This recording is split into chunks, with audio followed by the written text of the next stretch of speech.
Here's our star reporter. Oh, you don't need to do that. Jason Mc. You don't need to do that. Yeah, I do. Come on, go ahead. What happened? Well, it was a long meeting, as we both said. That was about 3 hours. Got done at about noon. But to started, they introduced a new board member. This is her first meeting. It's Consuelo Saratoga or something. I'm not sure what her name is. And Wax, I should note that all of the Hakeem Alejou, or whatever it is, he wasn't there. But all of the other guys, except the lady, of course, wore a tie. I found that a little interesting. We're what? Wore a tie. Everybody wore a tie? Yeah.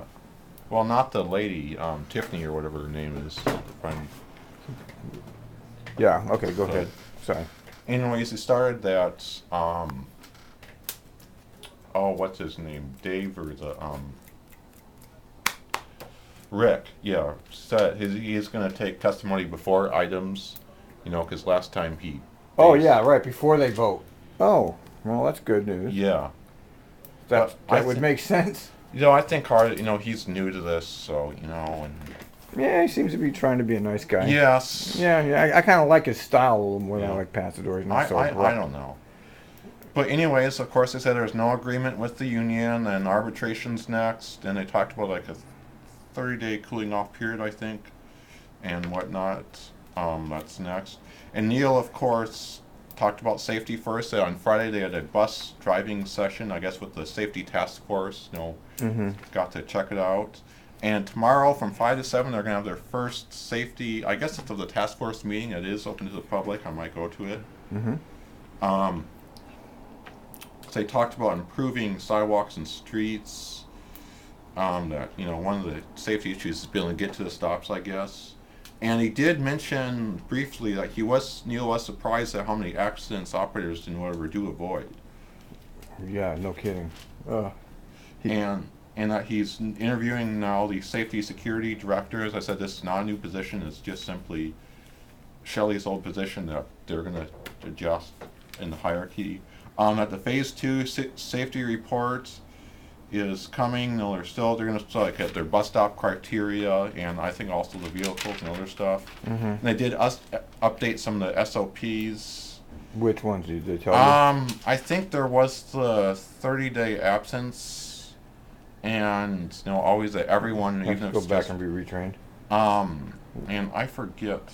I think one of the others was I report a driving under the influence, like a ticket within 24 hours. And used to be like no time limit. And they also said about recertifying drivers annually. Basically, they have the existing. Well, I guess it's professional development, whatever it is. You're going to kind of turn it into an actual certification course. Oh, lovely. Sure, that will go over well. Well, I don't know.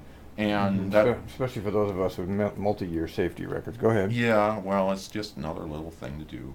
And he talked about the arbitration hearing, that there's going to be like best and final offers, the union, and right. They could submit that, and they said September, I believe, would be the earliest, because there's like a 30-day cooling off period and other things, and they have to there's a lot of people, he said, to get involved, to get lined up to do the hearing, I guess. Then he talked about Milwaukee Max, that there's a, quote, strong justification, quote, from the feds. And it's, I guess, like, what, $1.2 billion with the resources on the table. And... $1.2 billion. There's no money. It's greatest recession. $1.2 billion? Yeah, okay, go ahead. Well, lots of other sources. Yeah, right. I mean, it's all tax money. Let's stop breaking it down. I think he said it was not unusual what this... It all comes from our taxes. Okay, go ahead. I know. It's not unusual for what? I think you have to phrase the word, but they have like changes in the project. You mentioned like West Side, that was a floating terminus, I believe his term was. It was originally going to be at Sunset, which I didn't realize, but then at 185th, which I know, and then finally went to Hillsborough. I do know that the Hillsborough extension only got added on after the project started. Mm-hmm. And other ideas would be delaying light rail vehicle purchase, or deferring stations, and reducing park and rides and major length. But he also mentioned that reducing the light rail purchase, that would also reduces the maintenance facility. Have less light rail vehicles? Yes. Basically, well, the idea was he was saying that instead of buying enough for 20 years out, just buying enough for opening day, and they would Yeah. have to purchase more later, maybe. Uh-huh. And they said they had 99.3 million rides last fiscal year, which ended in June 30th. Uh-huh. Max was up 9 point something percent, though he did say it was because of the green line and the free rail zone. Uh-huh. 60.6 million rides on bus. I forget what change that was. West was up 14%. He talked about, I thought he mentioned it being reliable, which it is when it Overall. actually runs. And Yeah, when it runs, it's great. yeah, No doubt about that. They it's a love lot it. better than a 90-minute. Yeah, sure free it is. I bus mean, trip. nobody ever argued that. Yeah. I mean, it's a very nice service. Go ahead. Anyways, in the bike and ride, also, which I'm also going to try to attend to, is going to open tomorrow at noon at Sunset. Mentioned they went to the 20th anniversary of the ADA, American with Disabilities Act. Uh-huh. Mentioned that 1982, someone said that their first lift-equipped bus was purchased and was pretty unreliable. Mm-hmm. And he said he went to the shift change last night. This is Neil still, and he's been to lots of, meeting people, going out, and he went through the bus wash at this shift change. Hmm. And that they released an annual report, and which I don't have a copy of.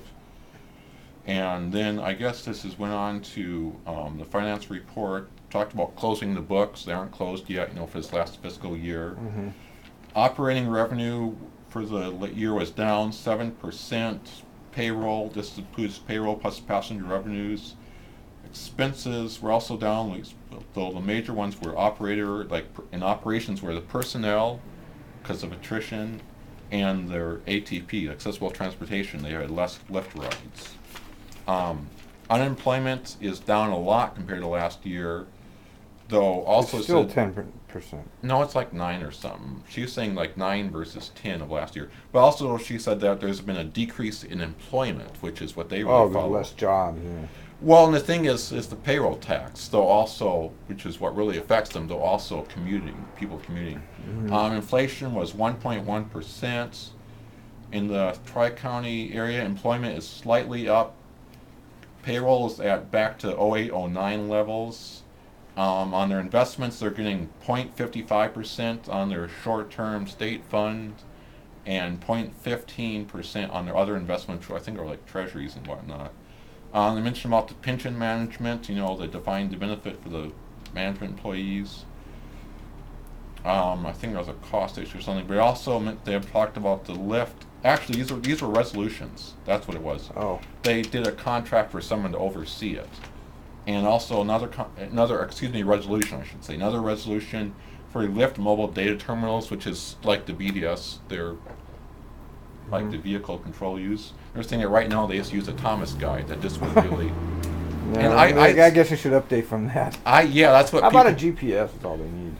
Well, I think they might get. I know in the new bus system for the buses, they're going to have like turn-by-turn directions. Yeah, but with an actual thing that everybody has in their cars now. Well, I don't know if I have a map, but at least have pre-programmed of the bus route.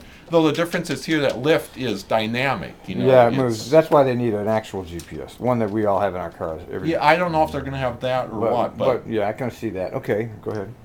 But yeah, that is, they are customized things, so it's not. But it went to Inet, was the person they used, which I found was a little interesting since they're also the ones doing the BDS, and there's one other proposed contractor, I forget who they were, but they awarded this to Inet, as I said, and they also had a resolution for their holiday lease, their holiday office, which does capital projects, the call center, customer service, and they've done that since 1991. This year they're going to do like a shorter lease because they're going to plan to consolidate. Yeah. And with long-term, when Milwaukee opens, consolidate that with the admin building. They said a competitive rate, though, like $15 a square foot. And that's it for the first part, for the meeting.